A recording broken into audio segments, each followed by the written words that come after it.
کے لیے انہوں نے وہاں پر مائیکل ایزاکوف سے ملاقات کی. اب اس ملاقات کو پاکستانی میڈیا میں تو کوئی جگہ نہیں ملی. جب یہ خبر وہاں سے آ گئی اس کے بعد کچھ جگہوں پر یہ خبر آئی پاکستانی میڈیا میں، اس سے پہلے نہیں ملی. تو ہوا یہ کہ اسرائیلی لوگوں نے بڑی خوش دلی کے ساتھ، بڑی خوشی کے ساتھ اس کو شیئر کیا، بار بار شیئر کیا کہ پاکستان کے جن کا پاسپورٹ کہتا ہے پوری دنیا میں ٹریول کر لیں گے، اسرائیل کے لیے ٹریول نہیں کر سکتے اس پاسپورٹ پر، ان کے پرائم منسٹر کے کوارڈینیٹر نے اسرائیلی وزیر سے ملاقات کی.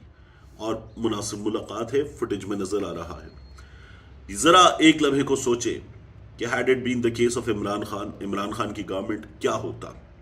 میڈیا، اپوزیشن، یہ جو ہمارے ہاں جتنے بھونپو ہیں، ترجمان صحافی ہیں، یہ کیا کرتے. اور یہ جو ایجنٹ ہے، اسرائیلی ہے، یہودی ہے، اور یہ ان کا لایا ہوا ہے، یہ لوگ کیا کرتے.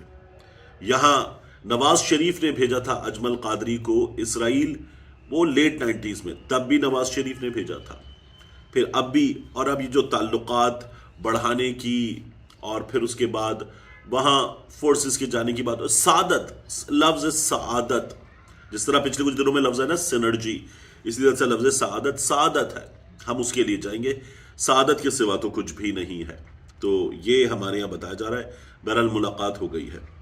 انٹرنیشنل میڈیا کیا کرتا ہے، کیا کہتا ہے.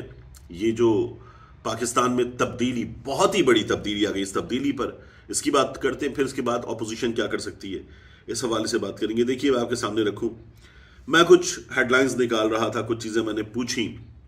یہ میں نے جو گوگل کا اے آئی ہے اس سے بھی پوچھا، میں نے ساتھ میں چیٹ جی پی ٹی سے بھی پوچھا، پھر اس کو میں نے پرپلیکسٹی سے بھی چیک کیا اور مختلف سوالات دے کر چیک کیا کہ کیا نظر آ رہا ہے.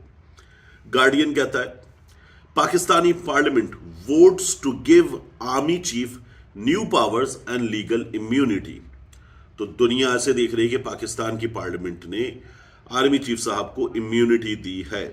جیورسٹ میگزین، اب یہ کوئی وہ نہیں ہے کہ ایک عام اخبار ہو، جیورسٹ میگزین لکھتا ہے how Pakistan's 27th constitutional amendment shields army chief from accountability. Reuters کہتا ہے